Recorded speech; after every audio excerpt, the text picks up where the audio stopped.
The Legend of Sleepy Hollow by Washington Irving, found among the papers of the late Deirdre Knickerbocker. A pleasing land of drowsy head it was, of dreams that wave before the half-shut eye, and of gay castles in the clouds that pass, forever flushing round a summer sky. Castle of Indolence. In the bosom of one of those spacious coves which indent the eastern shore of the Hudson, at the broad expansion of the river denominated by the ancient Dutch navigators the Tappan Zee, there lies a small market town or rural port, which by some is called Greensborough, but which is more generally and properly known by the name of Tarrytown. Not far from this village, perhaps about 2 miles, there is a little valley, or rather lap of land among high hills, which is one of the quietest places in the whole world. A small brook glides through it, with just murmur enough to lull one to repose, and the occasional whistle of a quail or tapping of a woodpecker is almost the only sound that ever breaks in upon the uniform tranquillity. If ever I should wish for a retreat, whither I might steal from the world and its distractions, and dream quietly away the remnant of a troubled life, I know of none more promising than this little valley. From the listless repose of the place and the peculiar character of its inhabitants, who are descendants from the original Dutch settlers, this sequestered glen has long been known by the name of Sleepy Hollow, and its rustic lads are called the Sleepy Hollow Boys, throughout all the neighbouring country. A drowsy, dreamy influence seems to hang over the land and to pervade the very atmosphere. Some say that the place was bewitched by a high German doctor during the early days of the settlement. Others, that an old Indian chief, the prophet or wizard of his tribe, held his powwows there before the country was discovered by Master Hendrik Hudson. Certain it is, the place still continues under the sway of some witching power that holds a spell over the minds of the good people, causing them to walk in continual revelry. They are given to all kinds of marvellous beliefs, are subject to trances and visions, and frequently see strange sights, and hear music and voices in the air. The whole neighbourhood abounds with local tales, haunted spots, and twilight superstitions. Stars shoot, and meteors glare oftener across the valley than in any other part of the country, and the nightmare, with her whole ninefold, seems to make it the favourite scene of her gambols. The dominant spirit, however, that haunts this enchanted region, and seems to be commander-in-chief of all powers of the air, is the apparition of a figure on horseback, without a head. It is said by some to be the ghost of a Hessian trooper, whose head had been carried away by a cannonball in some nameless battle during the Revolutionary War, and who is ever and anon seen by the country folk hurrying along in the gloom of night, as if on the wings of the wind. His haunts are not confined to the valley, but extend at times to the adjacent roads, and especially to the vicinity of a church at no great distance. Indeed, certain of the most authentic historians of those parts, who have been careful in collecting and collating the floating facts concerning this spectre, allege that the body of the trooper, having been buried in the churchyard, the ghost rides forth to the scene of battle in nightly quest of his head, and that the rushing speed with which he sometimes passes along the hollow, like a midnight blast, is owing to his being belated, and in a hurry to get back to the churchyard before daybreak. Such is the general purport of this legendary superstition, which has furnished materials for many wilder story in that region of shadows, and the spectre is known at all the country firesides by the name of the Headless Horseman of Sleepy Hollow. It is remarkable that the visionary propensity I have mentioned is not confined to the native inhabitants of the valley, but is unconsciously imbibed by everyone who resides there for a time. However wide awake they may have been before they entered the sleepy region, they are sure, in little time, to inhale the witching influence of the air, and begin to grow imaginative, to dream dreams, and see apparitions. I mention this peaceful spot with all possible laud, for it is in such little retired Dutch valleys found here and there embosomed in the great state of New York, that population, manners, and customs remain fixed, while the great torrent of migration and improvement, which is making such incessant changes in other parts of this restless country, sweeps by them unobserved. They are like those little nooks of still water which border a rapid stream, where we may see the straw and bubble riding quietly at anchor, or slowly revolving in their mimic harbour, undisturbed by the rush of the passing current. Though many years have elapsed since I trod the drowsy shades of Sleepy Hollow, yet I question whether I should not still find the same trees and the same families vegetating in its sheltered bosom. In this by-place of nature there abode in a remote period of American history, that is to say, some 30 years since, a worthy wight of the name Ichabod Crane, who sojourned, or as he expressed it, tarried, in Sleepy Hollow for the purpose of instructing the children of the vicinity. He was a native of Connecticut, a state which supplies the Union with pioneers for the mind as well as for the forest, and sends forth yearly its legions of frontier woodmen and country schoolmasters. The cognomen of Crane was not inapplicable to his person. He was tall but exceedingly lank, with narrow shoulders, long arms and legs, hands that dangled a mile out of his sleeves, feet that might have served for shovels, and his whole frame most loosely hung together. His head was small and flat at top, with huge ears, large green glassy eyes, and a long snipe nose, so that it looked like a weathercock perched upon his spindle neck to tell which way the wind blew. To see him striding along the profile of a hill on a windy day, with his clothes bagging and fluttering about him, one might have mistaken him for the genius of famine descending upon the earth, or some scarecrow eloped from a cornfield. His schoolhouse was a low building of one large room, rudely constructed of logs, the windows partly glazed and partly patched with leaves of old copybooks. It was most ingeniously secured at vacant hours by a withe twisted in the handle of the door, and stakes set against the window shutters, so that though a thief might get in with perfect ease, he would find some embarrassment in getting out, an idea probably borrowed by the architect, Just van Houten, from the mystery of an eel pot. The schoolhouse stood in a rather lonely but pleasant situation, just at the foot of a woody hill, with a brook running close by, and a formidable birch tree growing at one end of it. From hence the low murmur of his pupils' voices, conning over their lessons, might be heard in a drowsy summer's day, like the hum of a beehive, interrupted now and then by the authoritative voice of the master, in the tone of menace or command, or, peradventure, by the appalling sound of the birch as he urged some tardy loiterer along the flowery path of knowledge. Truth to say, he was a conscientious man, and ever bore in mind the golden maxim, spare the rod and spoil the child. Ichabod Crane's scholars certainly were not spoiled. I would not have it imagined, however, that he was one of those cruel potentates of the school who joy in the smart of their subjects. On the contrary, he administered justice with discrimination rather than severity, taking the burden off the backs of the weak and laying it on those of the strong. Your mere puny stripling that winced at the least flourish of the rod was passed by with indulgence. But the claims of justice were satisfied by inflicting a double portion on some little tough, wrong-headed, broad-skirted Dutch urchin who sulked and swelled and grew dogged and sullen beneath the birch.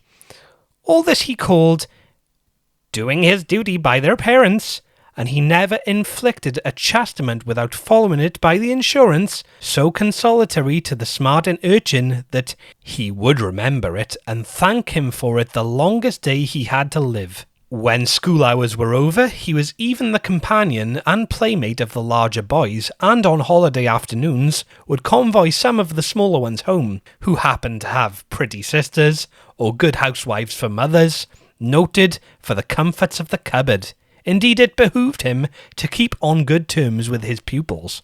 The revenue arising from his school was small, and would have been scarcely sufficient to furnish him with daily bread, for he was a huge feeder, and though lank, had the dilating powers of an anaconda.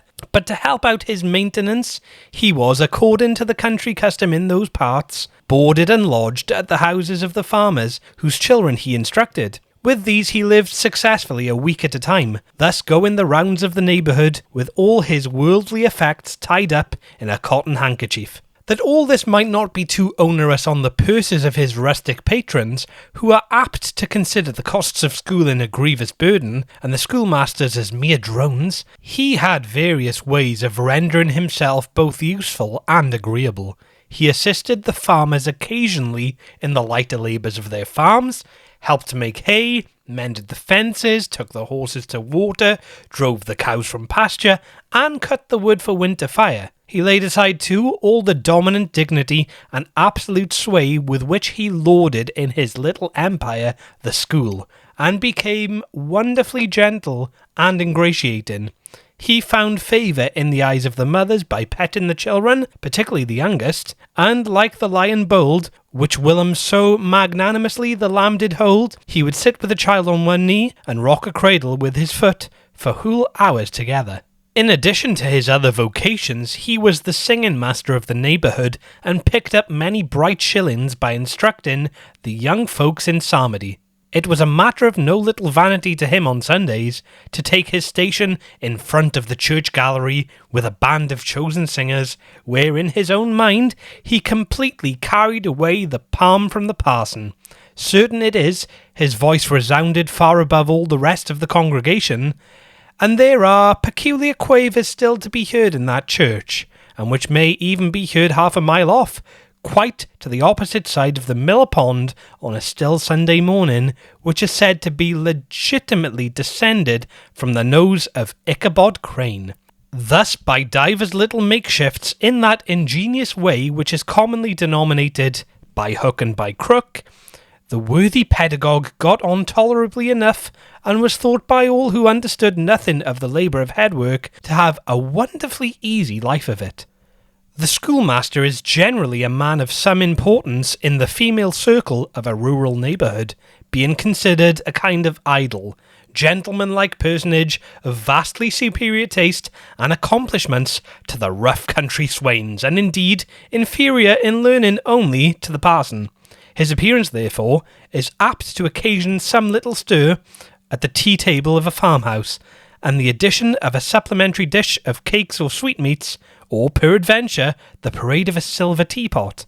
Our man of letters, therefore, was peculiarly happy in the smiles of all the country damsels. How he would figure among them in the churchyard between services on Sundays, gathering grapes for them from the wild vines that overran the surrounding trees, reciting for their amusement all the epitaphs on the tombstones, or sauntering, with a whole bevy of them, along the banks of the adjacent mill pond, while the more bashful country bumpkins hung sheepishly back, envying his superior elegance and address.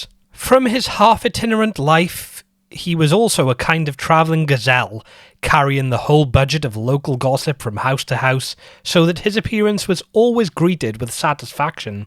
He was, moreover, esteemed by the women as a man of great erudition, for he had read several books quite through, and was a perfect master of Cotton Mather's History of New England Witchcraft, in which, by the way, he most firmly and potently believed. He was in fact an odd mixture of small shrewdness and simple credulity. His appetite for the marvellous and his powers of digesting it were equally extraordinary, and both had been increased by his residence in this spellbound region. No tale was too gross or too monstrous for his capricious swallow. It was often his delight, after his school was dismissed in the afternoon, to stretch himself on the rich bed of clover bordering the little brook that whimpered by his schoolhouse, and there con over old Mather's direful tales, until the gathering dusk of the evening made the printed page a mere mist before his eyes. Then, as he wended his way by swamp and stream and awful woodland to the farmhouse where he happened to be quartered, every sound of nature, at that witching hour, fluttered his excited imagination. The moan of the whippoorwill from the hillside, the boding cry of the tree-toad, the harbinger of storm, the dreary hooting of the screech-owl, or the sudden rustling in the thicket of birds frightened from their roost. The fireflies, too, which sparkled most vividly in the darkest places, now and then startled him, as one of uncommon brightness would steam across his path, and if by chance a huge blockhead of a beetle came winging his blundering flight against him, the poor varlet was ready to give up the ghost with the idea that he was struck with a witch's token. His only resource on such occasions, either to drown thought or drive away evil spirits, was to sing psalm tunes, and the good people of Sleepy Hollow, as they sat by their doors of an evening, were often filled with awe at hearing his nasal melody floating from the distant hill or along the dusky road. Another of his sources of fearful pleasure was to pass long winter evenings with the old Dutch wives and listen to their marvellous tales of ghosts and goblins and haunted fields and haunted brooks and haunted bridges and haunted houses, and particularly of the Headless Horseman, or Galloping Hessian of the Hollow as they sometimes called him. He would delight them equally by his anecdotes of witchcraft and of the direful omens and portentous sights and sounds in the air, which prevailed in the earlier times of Connecticut, and would frighten them woefully with speculations upon comets and shooting stars, and with the alarming fact that the world did absolutely turn around, and they were half the time topsy-turvy. But if there was a pleasure in all this while snugly cuddling in the chimney corner of a chamber that was all of a ruddy glow from the crackling wood fire, and where of course no spectre dared to show its face, it was dearly purchased by the terrors of his subsequent walk homewards. What fearful shapes and shadows beset his path, amidst the dim and ghastly glare of a snowy night, with that wistful look did he eye every trembling ray of light streaming across the waste fields from some distant window. How often was he appalled by some shrub covered with snow, which, like a sheeted spectre, beset his very path? How often did he shrink with curdling awe at the sound of his own steps on the frosty crust beneath his feet, and dread to look over his shoulder, lest he should behold some uncouth being trampling close behind him, and how often he was thrown into complete dismay by some rushing blast howling among the trees in the idea that it was the Galloping Hessian on one of his nightly scourings. All these, however, were mere terrors of the night, phantoms of the mind that walk in darkness, and though he had seen many spectres in his time, and been more than once beset by Satan in divers shapes in his lonely perambulations, yet daylight put an end to all these evils, and he would have passed a pleasant life of it, in despite of the devil and all of his works, if his path had not been crossed by a being that causes more perplexity to a mortal man than ghosts, goblins, and the whole race of witches put together, and that was a woman. Among the musical disciples who assembled one evening in each week to receive his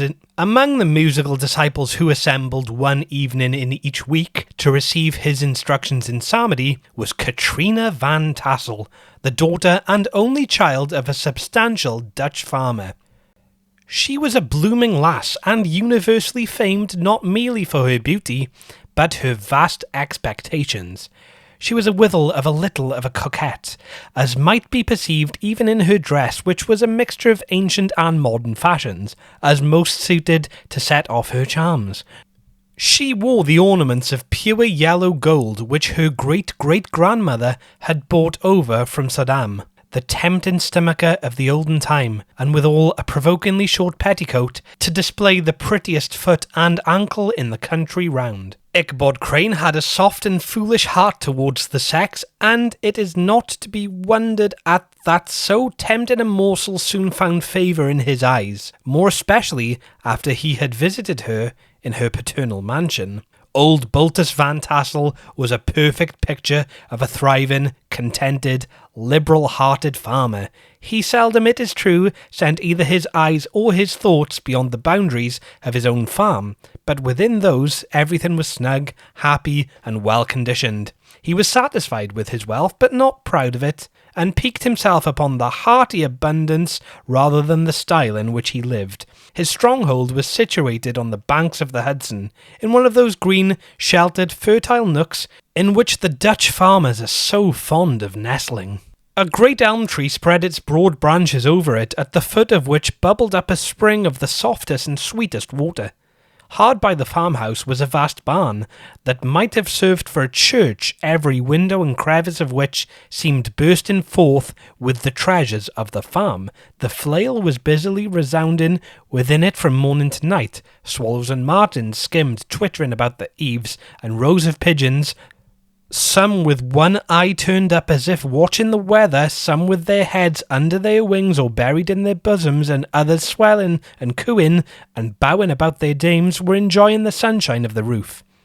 Sleek, unwieldy porkers were grunting in the repose and abundance of their pens, from whence sailed forth, now and then, troops of sucking pigs, as if to sniff the air. A stately squadron of snowy geese were riding in an adjoining pond, convoying whole fleets of ducks. Regiments of turkeys were gobbling through the farmyard, and guinea fowls fretting about it like ill-tempered housewives, with their peevish, discontented cry. The pedagogue's mouth watered as he looked upon this sumptuous promise of luxurious winter fare. In his devouring mind's eye, he pictured to himself every roasting pig running about with a pudding in his belly and an apple in his mouth. The pigeons were snugly put to bed in a comfortable pie and tucked in with a coverlet of crust. The geese were swimming in their own gravy, and the ducks peering cosily in dishes like snug married couples with a decent competency of onion sauce. In the porkers he saw carved out the future sleek side of bacon and juicy relishing ham. Not a turkey, but he beheld daintily tussed up with its gizzard under its wing, and peradventure a necklace of savoury sausages. As the enraptured Ichabod fancied all this, and as he rolled his great green eyes over the fat meadow lands, the rich fields of wheat, of rye, of buckwheat and corn, and the orchards burdened with ruddy fruit which surrounded the warm tenement of Van Tassel, his heart yearned after the damsel who was to inherit these domains, and his imagination expanded with the idea how they might be readily turned into cash, and the money invested in immense tracts of wild land and shingle palaces in the wilderness.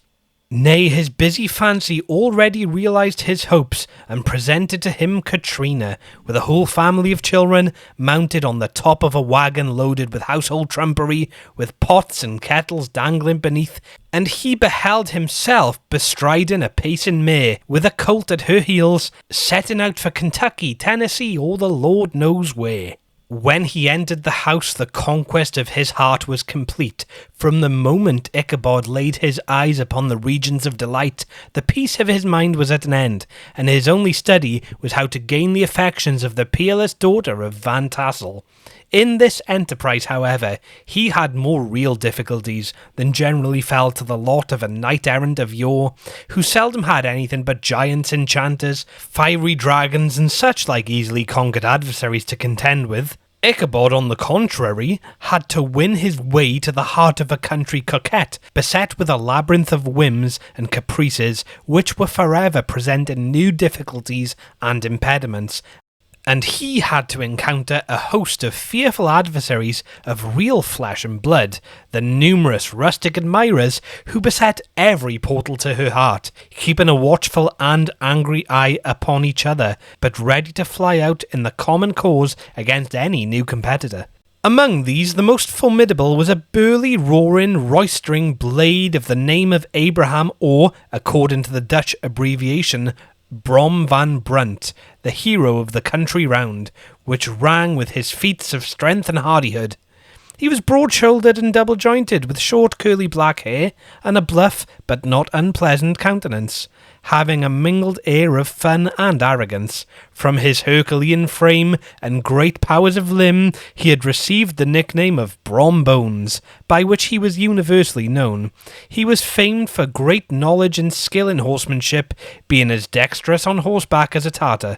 He was foremost at all races and cockfights, and with the ascendancy which bodily strength always acquires in rustic life, was the umpire in all disputes, seeing his hat on one side and giving his decisions with an air and tone that admitted of no gainsay or appeal. He was always ready for either a fight or a frolic, but had more mischief than ill will in his composition, and with all his overbearing roughness, there was a strong dash of waggish good humour at bottom. He had 3 or 4 boon companions who regarded him as their model. In cold weather, he was distinguished by a fur cap surmounted with a flaunting fox's tail. Sometimes his crew would be heard dashing along past the farmhouses at midnight, with whoop and halloo, and the old dames, startled out of their sleep, would listen for a moment till the hurry-scurry had clattered by, and then exclaim, "Hey, there goes Brom Bones and his gang!" The neighbours looked upon him with a mixture of awe, admiration, and goodwill, and when any madcap prank or rustic brawl occurred in the vicinity, always shook their heads, and warranted Brom Bones was at the bottom of. This rantipole hero had for some time singled out Katrina for the object of his uncouth gallantries, and though his amorous toyings were something like the gentle caresses and endearments of a bear, it was whispered that she did not altogether discourage his hopes. Certain it is, his advances were signals for rival candidates to retire, who felt no inclination to cross a lion in his amours, insomuch that when his horse was seen tied to Van Tassel's paling on a Sunday night, a sure sign that his master was caught in, or, as it is termed, sparkling within, all other suitors passed by in despair, and carried the war into other quarters. Such was the formidable rival with whom Ichabod Crane had to contend, and considering all things, a stouter man than he would have shrunk from the competition, and a wiser man would have despaired. He had, however, a happy mixture of pliability and perseverance in his nature. He was in form and spirit like a supple jack, yielding but tough. Though he bent, he never broke, and though he bowed beneath the slightest pressure yet, the moment it was away, jerk! He was erect, and he carried his head as high as ever. To have taken the field openly against his rival would have been madness, for he was not a man to be thwarted any more than the stormy lover Achilles. Ichabod, therefore, made his advances in a quiet and gently insinuating manner. Under cover of his character of singing master, he made frequent visits at the farmhouse. Not that he had anything to apprehend from the meddlesome interference of parents, which is so often a stumbling block in the path of lovers. Bolt Van Tassel was an easy, indulgent soul. He loved his daughter better even than his pipe, and like a reasonable man and excellent father, let her have her way in everything. His notable wife, too, had enough to do to attend to her housekeeping and manage her poultry, for as she sagely observed, ducks and geese are foolish things and must be looked after, but girls can take care of themselves. Thus, while the busy dame bustled about the house or plied her spinning wheel at one end of the piazza, honest Bolt would sit smoking his evening pipe at the other, watching the achievements of a little wooden warrior who, armed with a sword in each hand, was most valiantly fighting the wind on the pinnacle of the barn. In the meantime, Ichabod would carry on his suit with the daughter by the side of the spring under the great elm, or sauntering along in the twilight, that hour so favourable to the lover's eloquence. I profess not to know how women's hearts are wooed and won. To me they have always been matters of riddle and admiration. Some seem to have but one vulnerable point, or door of access, while others have 1,000 avenues, and may be captured in 1,000 different ways. It is a great triumph of skill to gain the former, but a still greater proof of generalship to maintain possession of the latter, for man must battle for his fortress at every door and window. He who wins 1,000 common hearts is therefore entitled to some renown, but he who keeps undisputed sway over the heart of a coquette is indeed a hero. Certain it is, this was not the case with the redoubtable Brom Bones, and from the moment Ichabod Crane made his advances, the interests of the former evidently declined. His horse was no longer seen tied to the palings on Sunday nights, and a deadly feud gradually arose between him and the preceptor of Sleepy Hollow. Brom, who had a degree of rough chivalry in his nature, would fain have carried matters to open warfare, and have settled their pretensions to the lady according to the mode of those most concise and simple reasoners, the knights errant of yore, by single combat. But Ichabod was too conscious of the superior might of his adversary to enter the lists against him. He had overheard her boast of Bones that he would double the schoolmaster up and lay him on a shelf of his own schoolhouse, and he was too wary to give him an opportunity. There was something extremely provoking in this obstinately pacific system. It left Brom no alternative but to draw upon the funds of rustic waggery in his disposition, and to play off boorish practical jokes upon his rival. Ichabod became the object of whimsical persecution to Bones and his gang of rough riders. They harried his hitherto peaceful domains, smoked out his singing school by stopping up the chimney, broke into the schoolhouse at night in spite of its formidable fastenings of withen window stakes, and turned everything topsy-turvy, so that the poor schoolmaster began to think all the witches in the country held their meetings there. But what was still more annoying, Brom took all opportunities of turning him into ridicule in presence of his mistress, and had a scoundrel dog whom he taught to whine in the most ludicrous manner and introduced as a rival of Ichabod's to instruct her in psalmody.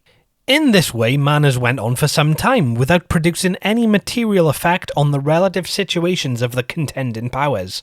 On a fine autumnal afternoon, Ichabod, in pensive mood, sat enthroned on the lofty stool from whence he usually watched all the concerns of his little literary realm. In his hand he swayed a ferule, that sceptre of despotic power. The birch of justice reposed on 3 nails behind the throne, a constant terror to evildoers, while on the desk before him might be seen sundry contraband articles and prohibited weapons detected on the persons of idle urchins, such as half-munched apples, pop-guns, whirligigs, fly-cages, and whole legions of rampant little paper gamecocks. Apparently there had been some appalling act of justice recently inflicted, for his scholars were all busily intent upon their books, or slyly whispering behind them, with one eye kept upon the master, and a kind of buzzing stillness reigned throughout the schoolroom. It was suddenly interrupted by the appearance of a figure in tow-cloth jacket and trousers, a round-crowned fragment of a hat, like the cap of Mercury, and mounted on the back of a ragged, wild, half-broken colt, which he managed with a rope by way of halter. He came clattering up the school door with an invitation to Ichabod to attend a merry-making or quilting frolic to be held that evening at Mynheer Van Tassel's, and having delivered his message with that air of importance and effort at fine language, he dashed over the brook, and was seen scampering away up the hollow, full of importance and hurry of his mission. All was now bustle and hubbub in the late, quiet schoolroom.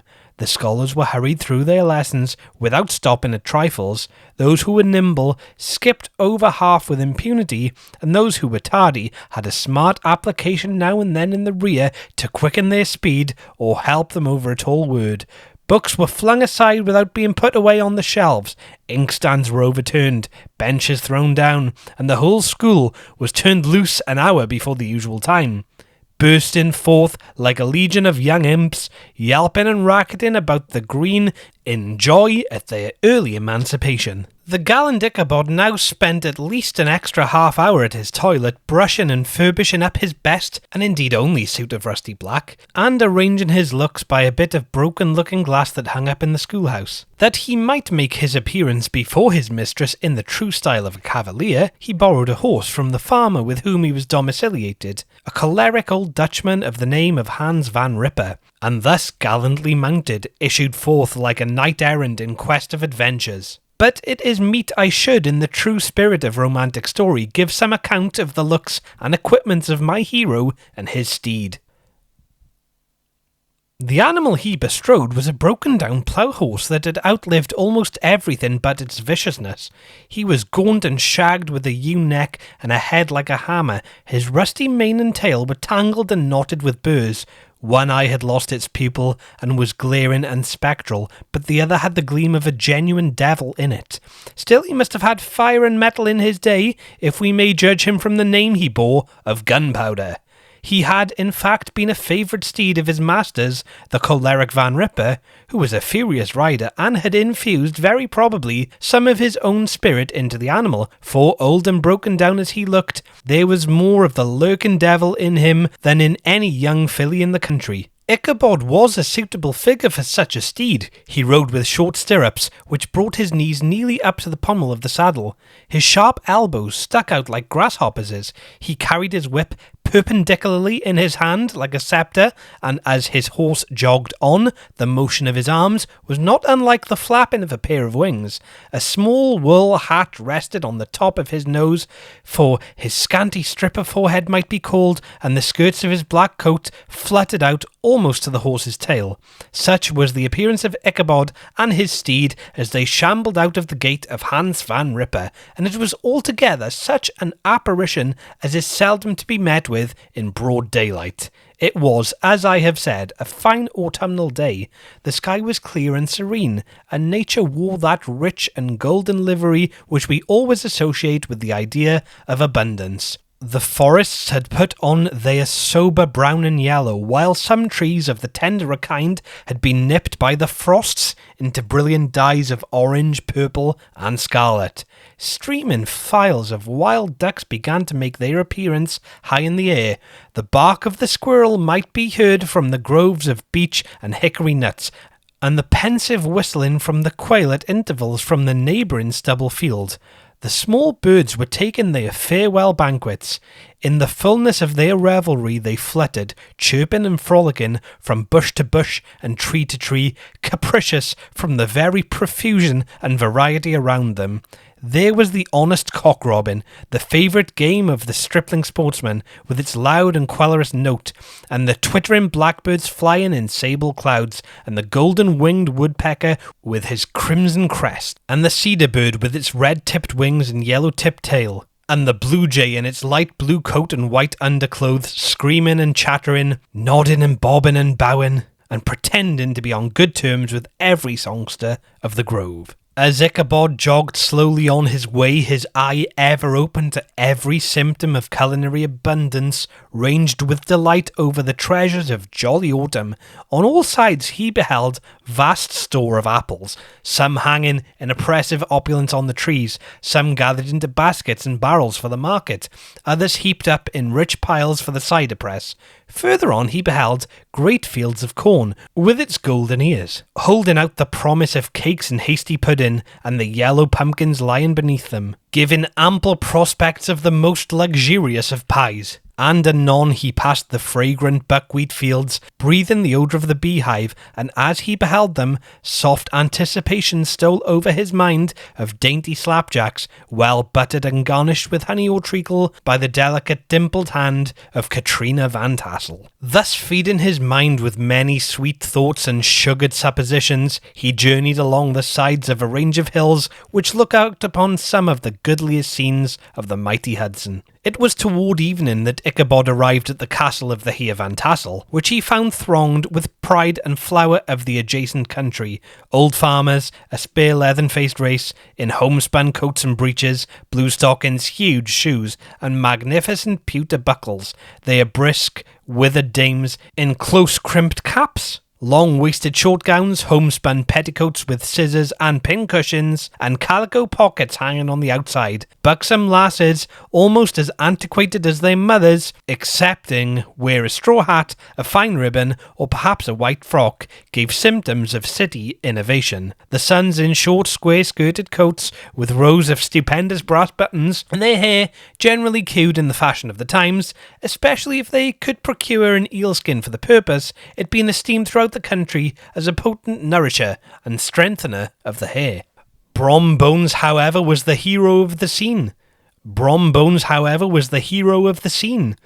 Having come to the gathering on his favourite steed Daredevil, a creature like himself, full of mettle and mischief, and which no one but himself could manage, he was in fact noted for preferring vicious animals, given to all kinds of tricks which kept their rider in constant risk of his neck, for he held a well-broken horse as unworthy of a lad of spirit. Fain would I pause to dwell upon the world of charms that burst upon the enraptured gaze of my hero, not those of the bevy of buxom lasses, but the ample charms of a genuine Dutch country tea-table. In the sumptuous time of autumn, such heaped-up platters of cakes of various and almost indiscernible kinds, known only to experienced Dutch housewives. There was the donut, sweet cakes and shortcakes, ginger cakes and honey cakes, and the whole family of cakes.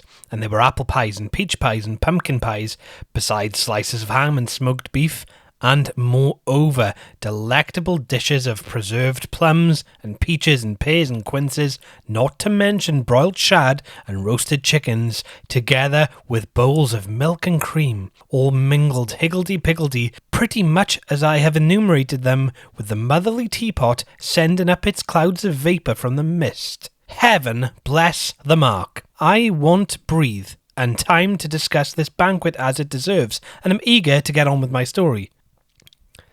Happily, Ichabod Crane was not in so great a hurry as his historian, but did ample justice to every dainty.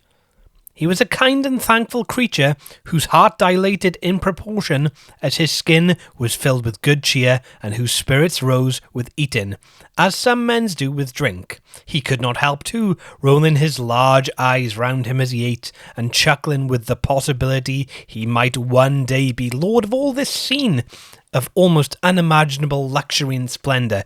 Then he thought how soon he'd turn his back upon the old schoolhouse, snap his fingers in the face of Hans Ripper and every other patron, and kick any itinerant pedagogue out of doors that should dare to call him comrade.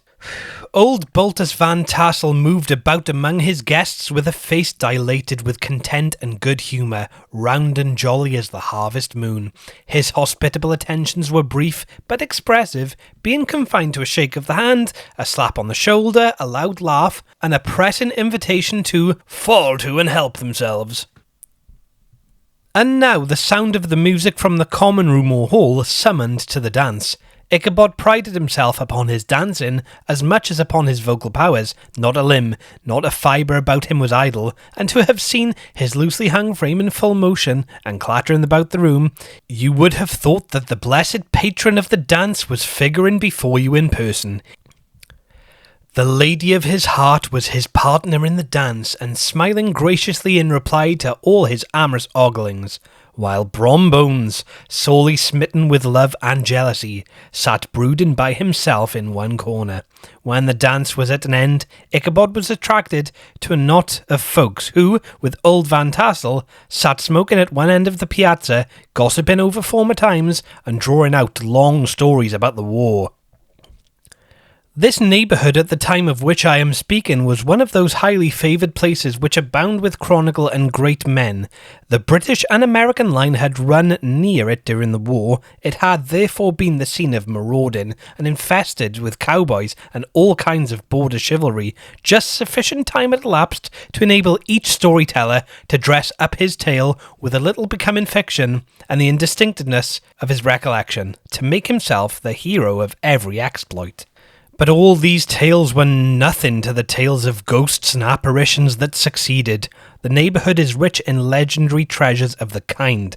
Local tales and superstitions thrive best in these sheltered, long-settled retreats, but are trampled underfoot by the shifting throng that forms the population of most of our country places. Besides, there is no encouragement for ghosts in most of our villages, for they have scarcely had time to finish their first nap and turn themselves in their graves before their surviving friends have travelled away from the neighbourhood, so that when they turn out at night to walk their rounds, they have no acquaintance left to call upon. This is perhaps the reason why we so seldom hear of ghosts, except in our long-established Dutch communities. The immediate cause, however, of the prevalence of supernatural stories in these parts was doubtless owing to the vicinity of Sleepy Hollow. There was a contagion in the very air that blew from that haunted region. It breathed forth an atmosphere of dreams and fancies, infecting all the land.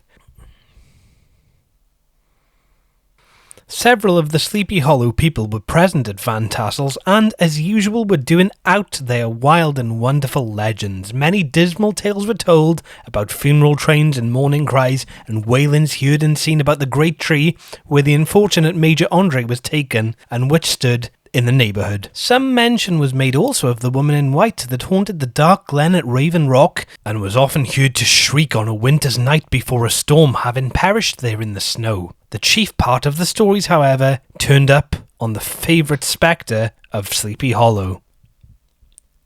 The Headless Horseman, who had been heard several times of late patrolling the country, and it was said tethered his horse nightly among the graves in the churchyard. The sequestered situation of this church seems always to have made it a favourite haunt of troubled spirits. It stands on a knoll, surrounded by locust trees and lofty elms, from among which its decent, whitewashed walls shine modestly forth, like Christian purity beaming through the shades of retirement. A gentle slope descends from it to a silver sheet of water, bordered by high trees, between which peeps may be caught at the blue hills of the Hudson. To look upon its grass-grown yard, where the sunbeams seem to sleep so quietly, one would think that there at least the dead might rest in peace. On one side of the church extends a wide woody dell, along which raves a large brook among broken rocks and trunks of fallen trees. Over a deep black part of the stream, not far from the church, was formerly thrown a wooden bridge. The road that led to it and the bridge itself were thickly shaded by overhanging trees, which cast a gloom about it even in the daytime, but occasioned a fearful darkness at night. Such was one of the favourite haunts of the Headless Horseman, and the place where he was most frequently encountered.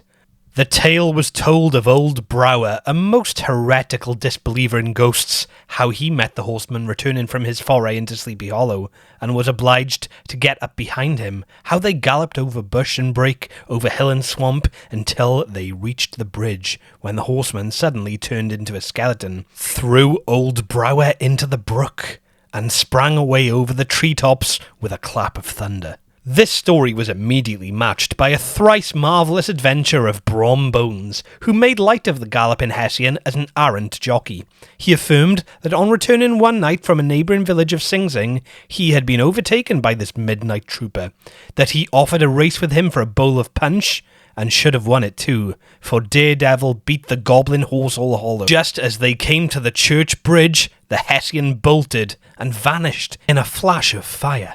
All these tales, told with that drowsy undertone with which men talk in the dark, the countenances of the listeners only now and then receiving a casual gleam from the glare of a pipe, sank deep in the mind of Ichabod. He repaid them in kind with large extracts from his invaluable author, Cotton Mather, and added many marvellous events that had taken place in his native state of Connecticut, and fearful sights which he had seen in his nightly walks about Sleepy Hollow. The revel now gradually broke up. The old farmers gathered together their families in their wagons, and we heard for some time rattling along the hollow roads and over the distant hills. And some of the damsels mounted on pillions behind their favourite swains, and their light-hearted laughter, mingling with the clatter of hooves, echoed along the silent woodlands, sounding fainter and fainter until they gradually died away, and the late scene of noise and frolic was all silent and deserted.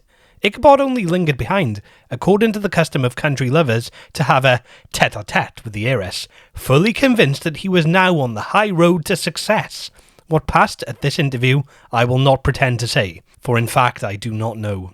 Something, however, I fear me, must have gone wrong, for he certainly sailed forth after no very great interval, with an air quite desolate and chapfallen. Oh, these women! These women! Could that girl have been playing off any of her coquettish tricks? Was her encouragement of the poor pedagogue all a mere sham to secure her conquest of his rival? Heaven only knows, not I. Let it suffice to say, Ichabod stole forth with the air of one who had been sacking a hen roost rather than a fair lady's heart. Without looking to the right or left to notice the scene of rural wealth on which he had so often gloated, he went straight to the stable, and with several hearty cuffs and kicks, roused his steed most uncourteously from the comfortable quarters in which he was soundly sleeping, dreaming of mountains of corn oats and whole valleys of timothy and clover. It was the very witching time of night that Ichabod, heavy-hearted and crestfallen, pursued his travels homewards, along the sides of the lofty hills which rise above Tarrytown, and which he had traversed so cheerily in the afternoon. The hour was as dismal as himself. Far below him the Tappan Zee spread its dusky and indistinct waste of waters, with here and there the tall mast of a sloop riding quietly at anchor under the land. In the dead hush of midnight, he could even hear the barking of the watchdog from the opposite shore of the Hudson, but it was so vague and faint as to only give an idea of his distance from this faithful companion of man. Now and then, too, the long-drawn crowing of a cock, accidentally awakened, would sound far, far off from the farmhouse among the hills, but it was like a dreaming sound in his ear. No signs of life occurred near him, but occasionally the melancholy chirp of a cricket, or perhaps the guttural twang of a bullfrog from a neighbouring marsh, as if sleeping uncomfortably and turning suddenly in his bed. All the stories of ghosts and goblins that he had heard in the afternoon now came crowding upon his recollection. The night grew darker and darker, the stars seemed to sink deeper into the sky, and driving clouds occasionally hid from his sight. He'd never felt so lonely and dismal. He was moreover approaching the very place where many of the scenes of the ghost stories had been laid. In the centre of the road stood an enormous tulip tree, which towered like a giant above all the other trees of the neighbourhood, and formed a kind of landmark. Its limbs were gnarled and fantastic, large enough to form trunks for ordinary trees, twisting down almost to the earth and rising again into the air. It was connected with the tragical story of the unfortunate Andre, who had been taken prisoner hard by, and was universally known by the name of Major Andre's tree.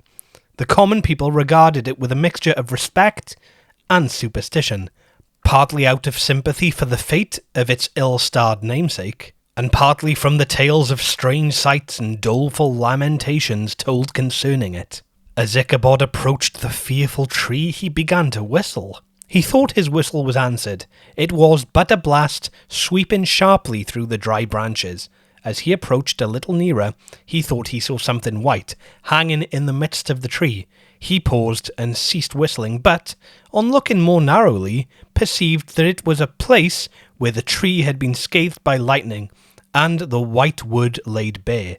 Suddenly he heard a groan. His teeth chattered, and his knees smote against the saddle. It was but the rubbing of one huge bough upon another, as they swayed about in the breeze. He passed the tree in safety, but new perils lay before him. About 200 yards from the tree, a small brook crossed the road, and ran into a marshy and thickly wooded glen, known by the name of Wily Swamp. A few rough logs laid side by side served for a bridge over this stream. On that side of the road where the brook entered the wood, a group of oaks and chestnuts, matted thick with wild grapevines, threw a cavernous gloom over it. To pass the bridge was the severest trial. It was at this identical spot that the unfortunate Andre was captured, and under the covert of these chestnuts and vines, the sturdy yeoman concealed who surprised him. This has ever since been considered a haunted stream, and fearful are the feelings of the schoolboy who has to pass it alone after dark. He approached the stream, his heart began to thump. He summoned up, however, all his resolution, gave his horse half a score of kicks in the ribs, and attempted to dash briskly across the bridge. But instead of starting forward, the perverse old animal made a lateral movement and ran broadside against the fence. Ichabod, whose fears increased with the delay, jerked the reins on the other side and kicked hastily with the contrary foot. It was all in vain. His steed started, it is true, but it was only to plunge to the opposite side of the road into a thicket of brambles and alder bushes. The schoolmaster now bestowed both whip and heel upon the starveling ribs of old Gunpowder, who dashed forward, snuffling and snorting, but came to a stand just by the bridge, with a suddenness that had nearly sent his rider sprawling over his head. Just at this moment a plashy tramp by the side of the bridge caught the sensitive ear of Ichabod. In the dark shadow of the grove, on the margin of the brook, he beheld something huge, misshapen and towering. It stirred not, but seemed gathered up in the gloom, like some gigantic monster, ready to spring upon the traveller. The hair of the affrighted pedagogue rose upon his head with terror. What was to be done? To turn and fly now was too late, and besides, what chance was there of escaping ghost or goblin, if such it was, which could ride upon the wings of the wind? Summoning up, therefore, a show of courage, he demanded, in stammering accents, "Who are you?" He received no reply. He repeated his demand in a still more agitated voice. Still, there was no answer. Once more he cudgelled the sides of the inflexible gunpowder and, shutting his eyes, broke forth with involuntary fervour into a psalm tune. Just then the shadowy object of alarm put itself in motion, and with a scramble and a bound stood at once in the middle of the road. Though the night was dark and dismal, yet the form of the unknown might now in some degree be ascertained. He appeared to be a horseman of large dimensions, and mounted on a black horse of powerful frame. He made no offer of sociability, but kept aloof on one side of the road, jogging along on the blind side of old Gunpowder, who had now got over his fright and waywardness. Ichabod, who had no relish for this strange midnight companion, and bethought himself of the adventure of Brom Bones with the galloping Hessian, now quickened his steed in the hopes of leaving him behind. The stranger, however, quickened his horse to an equal pace. Ichabod pulled up and fell into a walk, thinking to lag behind. The other did the same. His heart began to sink within him. He endeavoured to resume his psalm tune, but his parched tongue clove to the roof of his mouth, and he could not utter a stave. There was something in the moody and dogged silence of his pertinacious companion that was mysterious and appalling. It was soon fearfully accounted for. On mounting a rising ground, which brought the figure of his fellow traveller in relief against the sky, gigantic in height and muffled in a cloak, Ichabod was horror-struck on perceiving that he was headless, but his horror was still more increased on observing that the head, which should have raised on his shoulders, was carried before him on the pommel of his saddle. His terror rose to desperation. He rained a shower of kicks and blows upon Gunpowder, hoping by a sudden movement to give his companion the slip. But the spectre started full jump with him. Away then they dashed through thick and thin, stones flying and sparks flashing at every bound.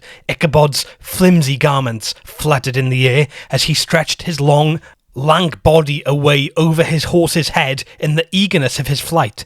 They had now reached the road which turns off to Sleepy Hollow, but Gunpowder, who seemed possessed with a demon, instead of keeping up it, made an opposite turn and plunged headlong downhill to the left. This road leads to a sandy hollow, shaded by trees for about a quarter of a mile, where it crosses the bridge famous in Goblin story, and just beyond swells the green knoll on which stands the whitewashed church.